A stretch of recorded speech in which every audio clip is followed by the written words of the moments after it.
Hi, I'm glad you're here. This topic is a tongue twister without using gender-specific language, so I'm going to use she when I talk about a domestic violence survivor and he when I talk about a batterer, but it can be the other way around, and same-sex violence also happens. When people think about domestic violence, they think about a man hitting his wife or girlfriend or throwing her down a flight of stairs, or seeing pictures of a woman in the hospital with a broken nose or a bloodied face. While physical violence is the most obvious form of violence and the one that gets the most attention from the media and the legal system, domestic violence is so much more than getting hit. Domestic violence includes verbal, sexual, psychological, economic, and spiritual abuse as well.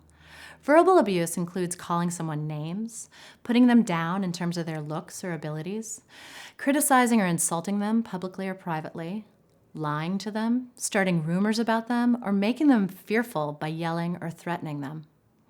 Psychological and emotional abuse takes many forms. Domination includes one person forcing his partner to do something against her will, or telling her what she can and cannot do. Intimidation, where one person threatens to hit, hurt, or kill the other or other family members, drives recklessly in order to scare the other person, or regularly reminds them that they can hurt them if they want, are all forms of domestic violence.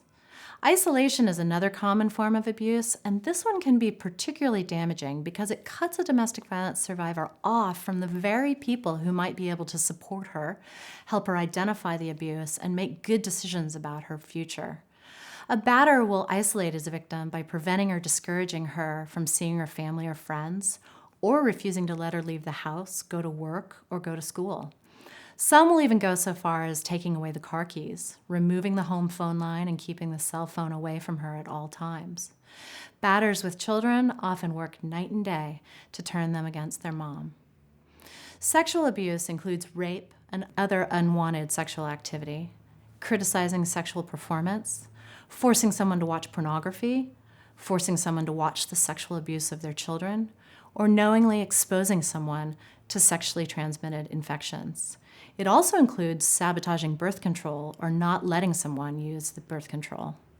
Some people believe that you can't be raped if you've already had sex with someone, but that's absolutely not true. Sex should always be a consensual decision, and if it's not consensual, it's rape. Economic abuse happens when one person in the relationship maintains total control of all finances, refuses to let the other person have her own bank accounts or credit cards, consistently makes the other person beg for money or provides her with an allowance, refuses to put her on the home or car loan so she doesn't have the opportunity to build her own credit, or the exact opposite, makes her sign all the loan and rental documents and then does damage to the apartment, the house, or the car and leaves her with total legal responsibility for repairs. Finally, spiritual abuse happens when an abuser uses religion or a person's religious community against her, by telling her that leaving him would be against God's will, by not letting her attend church, or by telling church leaders lies about her in order to look good and not be discovered as a batterer.